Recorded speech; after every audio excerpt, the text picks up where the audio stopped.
Welcome into the Fantasy Football Forge. My name is Steve, and today we will be looking at Dalton Kincaid. So, welcome in, class. We're going to figure out if Dalton Kincaid is worth his ADP, where he's going within the tight end room. And I would just like to let you know that this is a request that came in the comments section of one of the videos. So, if you have any requests, feel free to send those in, and I will do my best to get those players done for this video. Any kind of video topics, let me know if you're interested, and I'll do my best to get to them. So far in this series, you can find links down in the description to the following players that I have already done videos on: Marvin Harrison Jr., Zamir White, the trio of Houston wide receivers, James Cook, David Njoku, and Anthony Richardson. I do have a short list here: George Pickens, DJ Moore, Kyren Williams, Cooper Kupp, that I intend to get to as guys who I think have some interesting ADPs to look at to verify or not. And if you have any interest in becoming a member of the channel, please check out, I have more description on that in the James Cook and David Njoku videos, I believe it is. So check out in the description. You can go to like the end of the video and check out the timestamps, whatever. You can just scroll ahead in those videos if you don't actually want to see the analysis on the players themselves. I think that is it. So let's get into David Njoku this week, looking at ADP 52 tight end 5. In this case, we're going to go back a couple of years to 2022 in November, when Kincaid suffered a back tailbone fracture. So, not a great injury to have late in the season of the year that you're going to be going into the NFL draft. Yet, in 2023, we see that Kincaid is the undisputed #1 tight end in the country, in the same class as Sam Laporta, who we all know absolutely went off in a wonderful situation last year, and we expect that to continue, of course. In 2023, in the NFL draft, Buffalo actually traded up in order to get Dalton Kincaid, traded up just a couple of spots, but they wanted to ensure that they got him up to pick 25 in the first round, a first-round tight end we're talking about. In a 2023 season, Kincaid starts as the tight end 2 behind veteran Dawson Knox. Not a surprise. I think that was always the plan, and that is what happens. Of course, opportunities in the NFL are priceless, and in Week 7, Dawson Knox goes down with an injury, doesn't return until Week 14. In the meantime, Dalton Kincaid takes over as the starting tight end and does great with it. Week 11, Joe Brady takes over as the offensive coordinator, so in that time period, we also see a little bit of a split, and there's only a 2-game sample size, I believe it is, where Dawson Knox is out and Joe Brady is the offensive coordinator, so there's really nothing to break it down to that granularly, but I have broken things down a little ways here, looking weeks 7 through 10, and then 11 through 20, so pre-Joe Brady, post-Joe Brady. Remember, Dawson Knox does get healthy again post Joe Brady taking over as OC. Sorry, I was fighting off a yawn. But also, Dawson Knox is going to be healthy this year, so keep that in mind. So when we look at the receptions per game, a number that we will need for projecting here, weeks 7 through 10, 7, weeks 11 through 24. All in all, that averaged 4.9 receptions per game to 5.7 receptions per game across the entirety of the season. I did do a little bit of fudging, which was a little bit complicated to present. It felt unnecessary, which is why we have this range. So just keep that in mind. I think there's a 2-game period in this 11 through 20 game period that did not look like the rest of the year even. So I eliminated those in some cases to just look at maybe a little bit more of an optimistic number. Then when we look at the yards per game, week 7 through 10, 68 yards per game, but then 11 through 20, 43 yards per game. All in all, on average, 51 to 60 yards per game. And of course, we need the touchdown expectations. Now, this first number is high, if anything, but and what I mean by that is in terms of the numbers that we're using here. So 7 red zone targets over 13 games. A red zone target does not mean a touchdown. So out of those 7 red zone targets, maybe we should expect like only 4 of them to turn into touchdowns. But I gave him credit for all of them here because the touchdown total is not that high anyways. over 13 games, a 54% chance of getting a touchdown. Now, getting targeted for a touchdown in a game, and then there's an 80% chance of catching the ball, so about a 43% chance of a touchdown as an optimistic look at touchdowns based on past production. Then we also saw Dawson Knox get 3 touchdowns over 13 games. That comes to a 23% chance at a touchdown. In reality is what he did last year. And we saw Dawson Knox also had 3 touchdowns last season. 2 of those touchdowns came while both Dawson Knox and Dalton Kincaid were on the field much later on in the season, weeks 18 and 19. So it was at the last game of the season and in the first game of the playoffs.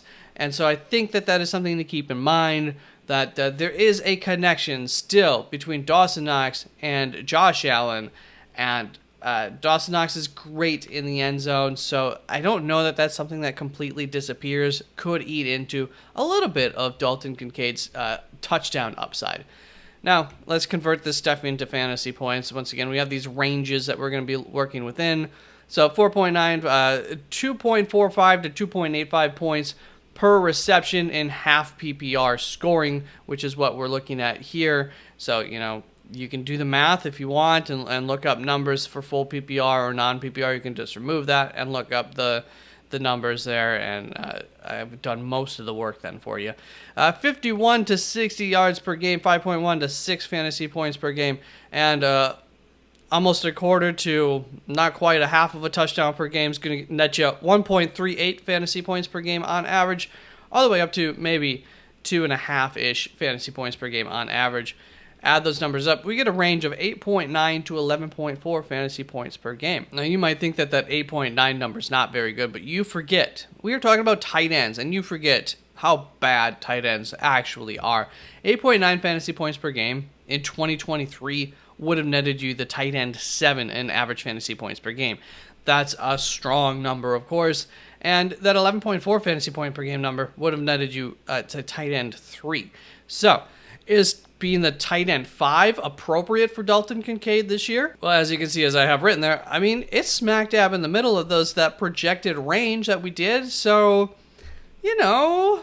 maybe, but there's more upside. And there's also more risk that we need to keep in mind here for Dalton Kincaid. When we look at the upside factors that I think of when I think of Dalton Kincaid coming into this season. First of all, there's a big elephant in the room that I have not mentioned yet, and that is the fact that Stephon Diggs left. They're both receivers. One of them's a wide receiver, one of them's a tight end, but both of them act as receivers very often on the field. That's a big target share to leave just open for anybody and everybody to pick up on this offense. So you would expect that Dalton Kincaid should at least be able to, not at least, you would expect that there's a decent chance that Dalton Kincaid will increase his target share from last season. So that's a good sign. Joe Brady's offense wants the players on it to catch the ball and run and have some space, wide open in front of them. If you know anything about Dalton Kincaid and him coming out, that's one of the strengths of Dalton Kincaid's game. You can just look at his first season in the NFL, and he was the 11th best tight end in terms of yak, with 3.4 yards per target on average yards after the catch. So that is a strong yak number as a rookie already, and in this system, he's such a great match that you would think that as they install the game plan this offseason and everything, he will be more involved in Joe Brady's game plan than he was last year in the second half of the year. Just another reason to think that he'll get more involved, Then you look at the 3 to 4 touchdowns on the season that I'm projecting him for in those numbers, and that seems like that should be a slam dunk. And given the lack of number one wide receiver in this offense, 10 seems possible. Like, that wouldn't be shocking. At least maybe 10 between him and Dawson Knox, maybe 6 and 4 or something like that. That doesn't seem ridiculous to me. And I just talked about the lack of a number one wide receiver. That brings us to the next point. Is Dalton Kincaid the number one receiver on this offense? His competition is a rookie in Keon Coleman, who nothing against Keon Coleman, but we do think that either he needs to be utilized correctly, which isn't really as a true X wide receiver in most people's minds, or he needs a little, or he needs, Well, he does. He's a rookie. He needs to develop some yet. So, like, you can't really expect him to be a number one wide receiver this year. That just does not typically work, at least not for most of the season for a rookie wide receiver. Then you got Curtis Samuel, another slot kind of guy for his career, running back, hybrid receiver. Khalil Shakir should be your typical slot receiver, but you could probably push him to the outside a little bit. Dawson Knox and at the tight end, and we know that he's a better receiver than Dawson Knox. And James Cook, who's a running back, not really a receiver, but a great receiving running back there. And I would say as good of a receiver as anybody else in this offense. So that's the competition. Dalton comes in to 2024 healthy. He comes in as a tight end 1 instead of the tight end 2, I believe. And he almost certainly will be the focal point of this offense, in my opinion. So a lot of things working towards, a higher end type of finish for Dalton Kincaid. But there are some concerns that we need to keep in mind we cannot forget. First of all, everyone that I just talked about is essentially a slot receiver in this offense, or we believe that is their best role, is in the slot. There could be a lot of competition for Dalton Kincaid in certain areas of the field that maybe we would expect him to be able to dominate in just because of this overlap of skill sets. The touchdown upside may be limited by a connection between Knox and Allen, which showed itself late last season. Talked about that a little bit. And just to compare that to some of the guys who we have ranked ahead of him, a guy like Sam Laporta just does not have that kind of competition in the tight end room. And then we look at the fact that the usage was down last year while Joe Brady was the offensive coordinator. Maybe Joe Brady just isn't great for tight ends. If you were to calculate just the Joe Brady numbers without any adjustments, then Kincaid would have projected to about 7 fantasy points per game, which would have been the tight end 16 in 2023.